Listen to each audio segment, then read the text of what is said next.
College of Humanities at the University of KwaZulu-Natal is helping children cope with their COVID-19 fears. Yesterday, the college hosted a webinar to discuss the stigma, fears and interventions needed. Well, one of the panelists was Professor Jace Pillay from the University of Johannesburg, joining us now from Durban. Prof, a very good morning to you and thanks for your time. And I must say, when I saw you advertise this webinar, it kind of came a few days after I had my own experience at home with my 8-year-old son, who really didn't want to go out for a drive. We said, we're not even going to get out of the car. Let's just go see parts of Joburg that you haven't while we can. And he was in tears saying, but I don't want to get sick, Mom. And it so happens that his friends as well feel the same way. So are we really paying attention to what our kids are feeling and what their fears are at this time, as little as they are? Good morning to you and to the viewers. You are absolutely correct in highlighting the issue about fear. I think whenever there is a disaster shock, it's clear that the fears, anxieties, stress, trauma, and even post-traumatic stress disorders surface. And I think also the psychiatrists have actually pointed out even last week that they are seeing more and more children presenting with fears and grief because of the losses that they are experiencing as a result of COVID-19. But just to be more specific about what you raised now, in terms of the fear. There's fears of being infected themselves, and of course, when they go to schools, they're afraid. They fear of their family members being infected. There's fear of separation. There's fear of being alone. And of course, what you're going to see is a constant show of sleep problems, appetite problems, night terrors, loss of interest in school, loss of interest in peers, regressive behaviors, and even physical symptoms like headaches, stomach pains, and so on. So when parents see this, they need to know that the children are presenting with psychological symptoms that needs to be addressed. So how do we help them? Jace, how do we help them get through this? I mean, this comes at a time where we need to be sharing information with our kids. It's not going to help to keep information because it's for their safety. So it's a bit of a balancing act. How much do we tell them about the reality of what's going out there?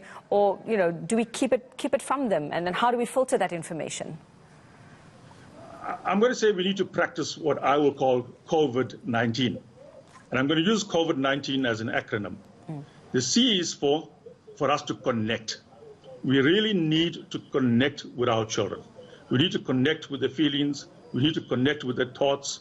We need to connect with what is happening with them psychologically. And the parents need to listen. And there's so many different ways of listening. You've got to give them active listening skills. You've got to show them that you are interested in what they have to say. And I think the important thing is about how we begin to look at children. We need to see that children have agency and they are empowered to be able to activate that kind of agency. And when we recognize that, we will then realize that children are not just miniature adults.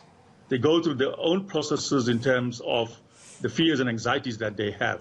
And we need to know exactly what those processes are. It's very different for different children in terms of their ages and the stages of development that they go through.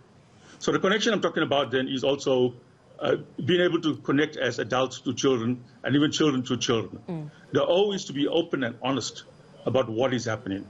We as parents and as adults, of course we have fears and anxieties.